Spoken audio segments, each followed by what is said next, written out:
Sir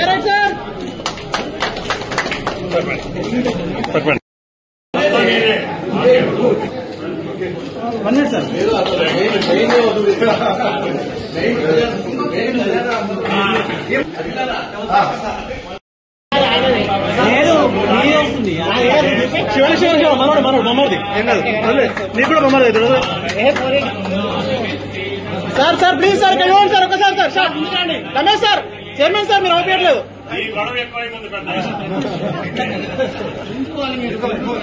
right sir thank you sir okay sir collector sir 2 నెలల నుంచి చెప్పబడి ఈ రోజు మంత్రి గారు వస్తేనే నేను ఓపెన్ చేస్తా బ్యాంక్ అని చెప్పి సహకార అర్బన్ బ్యాంక్ ఈ రోజు ఓపెన్ చేయించుకున్నారు పెద్దగా ఈ రోజు మాకు ఏదో అనుకున్నాం కానీ 11 శాఖలు ఇంకా 11 శాఖలు కొత్త శాఖలు ఓపెన్ చేస్తూ 400 కోట్ల టర్నోవర్ నడుపుతున్నటువంటి ఆ బ్యాంక్ చైర్మన్ తడక రమేష్ గారికి మరి విజేశ్వర ప్రతి ఒక్కరికి నమస్కారం సింగా వెంకటేశం గారికి అందరికీ చాలా మంది ఉన్నారు పెద్దలు అందరికీ పేరు పేరున పోచంపల్లిలో అంతా ప్రముఖులు అందరికి నమస్కరిస్తూ పాత్రికేయ మిత్రులకు నమస్కారం చాలా సంతోషం ఈరోజు అన్న పోచంపల్లి అంటేనే ఒక ప్రసిద్ధిగాంచిన గ్రామం ఇది ఈరోజు మున్సిపాలిటీగా అయింది దీన్ని యునెస్కో విలేజ్ గా కూడా డిక్లేర్ చేశారు పోచంపల్లిని యునెస్కో వాళ్ళు ఒక హెరిటేజ్ విలేజ్ గా కూడా డిక్లేర్ చేశారు ఇది నేతన్నలకు నెలవు అంటే పోచంపల్లి ఈ రాష్ట్రంలోనే నేతన్నలకు నెలవు అంటే ఏదంటే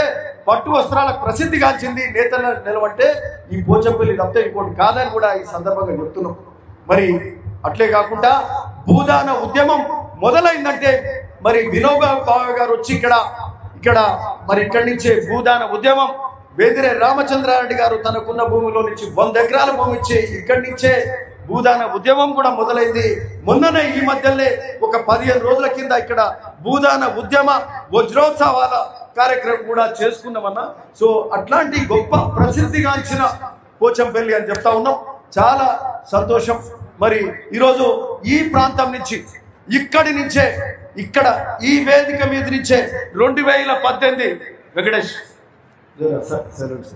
2018లో గుర్తుందా 2018 మనం ఈడ ధర్నా ఈ వేదిక మీదనే ధర్నా చేసినాం ఉత్తమ్ కుమార్ రెడ్డి గారు నాడు నేతన్నలు ఇబ్బందులు పడుతుర్రు నేతన్నలు ఆత్మహత్యలు చేసుకుంటుర్రు వాళ్ళ సమస్యలు చాలా ఉన్నాయి అని చెప్పి ఆ రోజు పెద్ద ఎత్తున వేలాది మందితోటి ఇక్కడ మరి పెద్ద ధర్నా కూడా చేసినాం అనేక సందర్భాలలో ధర్నాలు చేసినాం అనేక సందర్భాలలో నేతన్నల తరఫున మాట్లాడినాం పోరాటాలు చేసినాం కానీ వాళ్ళకు వచ్చింది ఏమీ లేదు నేతన్నల సమస్యలు అట్లనే ఉన్నాయి అన్న ఒకటి చెప్పాలి మీకు నేతన్నలది ఇబ్బంది బాధ ఏంటంటే అంటే వాళ్ళకు వృత్తి సరిగ్గా నడవాలంటే వాళ్ళ టెక్స్టైల్స్ వాళ్ళ ప్రొడక్ట్స్ కొనుగోలు కావాలి అన్న వేరే వృత్తుల వాళ్ళకు అర్ధెకరమో 10 గుంటలో అర్ధెకరమో ఎకరమో 5 ఎకరాలో 10 ఎకరాల భూమి ఉంటుంది నేతన్నలకు ఒక గంటెడు భూమి కూడా ఉండదు అంటే ఎట్లాంటి ఇంకో ఆధారమే ఉండదు వీళ్ళకు ఒక మగ్గాన్ని నమ్ముకున్నారు తప్పితే ఇంకోటి లేదు ఆ మగ్గాన్ని నమ్ముకున్న వాళ్ళకు మరి వాళ్ళు చేసిన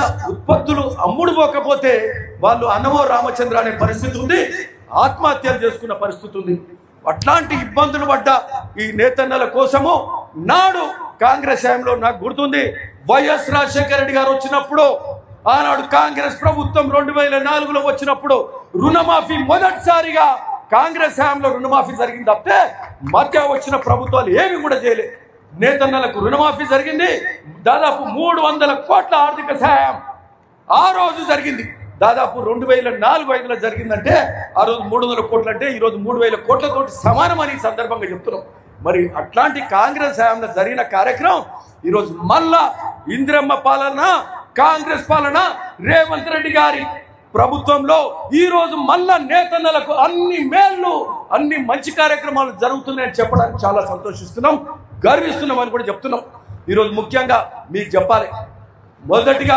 ప్రభుత్వం వస్తూనే థ్రిఫ్ట్ స్కీమ్ కింద అంతకుముందు తీసుకుర్రు ప్రభుత్వం థ్రిఫ్ట్ స్కీమ్ కింద ఇయ్యలే 2-3 ఏళ్ళు అయింది మనం వస్తూనే 270 కోట్ల థ్రిఫ్ట్ స్కీమ్ కింద పొదుపు కింద 270 కోట్లు ఇచ్చే కార్యక్రమం జరిగింది ఒక్క యాదాద్రి భువనగిరిలే 90 కోట్లు ఇక్కడనే ఇచ్చిండ్రు అందులో అంటే 1/3 ఇక్కడికి వెళ్ళి ఇచ్చిండ్రు 3వ వంతు ఇక్కడికి వెళ్ళి ఇచ్చారంటే రాష్ట్రం మొత్తంలో 270 కోట్లు ఇస్తే ఇక్కడనే 3వ వంతు 90 కోట్లు ఇచ్చారంటే ఏ విధంగా చేనేతలు నేతన్నలు ఎంతమంది ఈ వృత్తి మీద బతుకుతున్నారో దాని నుంచి అది ఒక ఉదాహరణ. దాంతో మనందరికీ అర్థమవుతుందని మంత్రి గారికి కూడా ఈ సందర్భంగా చెప్తా ఉన్నాం. ఆ థ్రిఫ్ట్ స్కీమ్ 90 crores ఇక్కడికి వెళ్ళి వచ్చింది.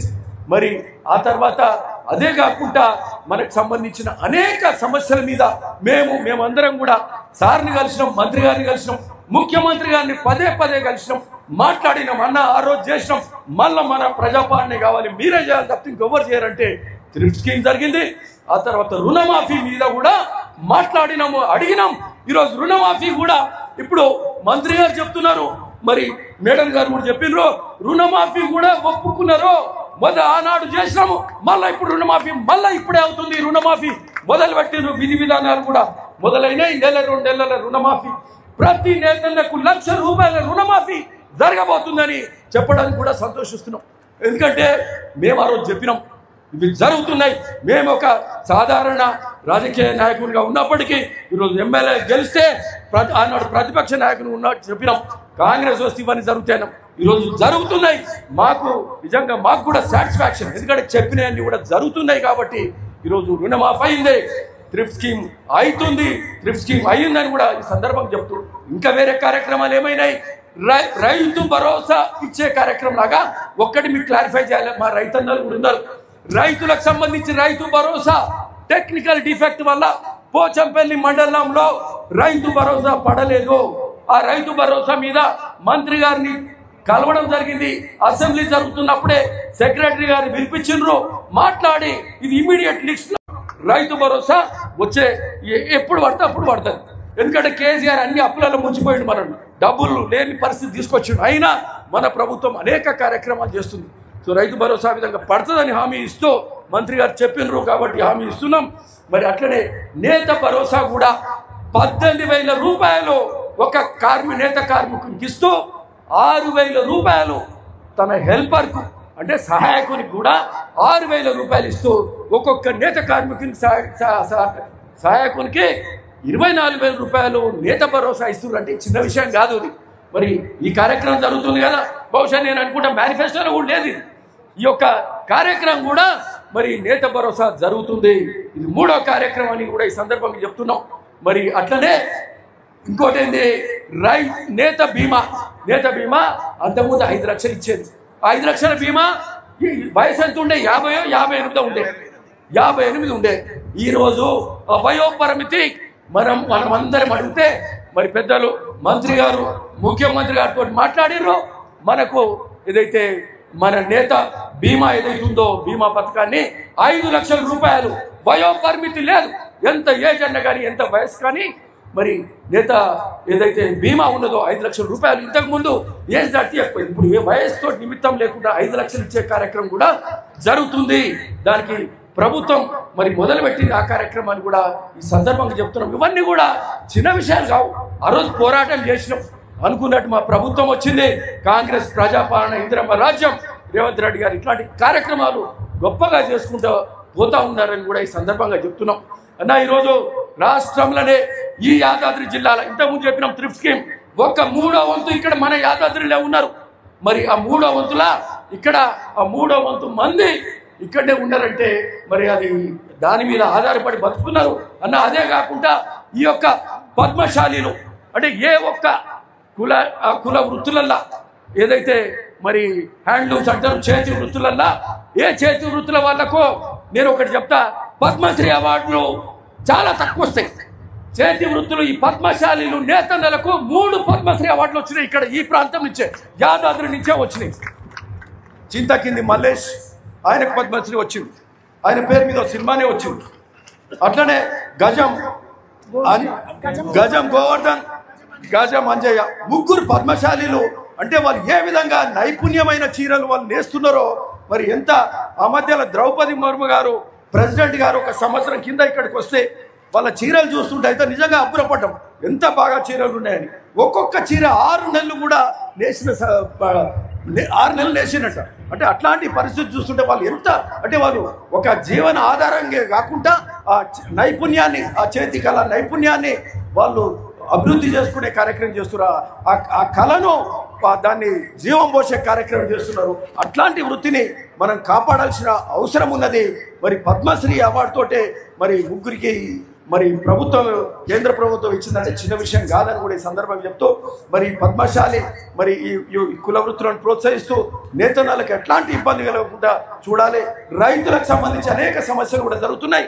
ఇంకొక విషయం కూడా చెప్పాలి, పోచంపల్లి అంటే ఒక దీనికే కాదు, రైతులకు కూడా ఎక్కువ వడ్లు పండిస్తారంటే ఈ పోచంపల్లిలో పండిస్తారు. ఎక్కువ వడ్లు పండేది పోచంపల్లిలే.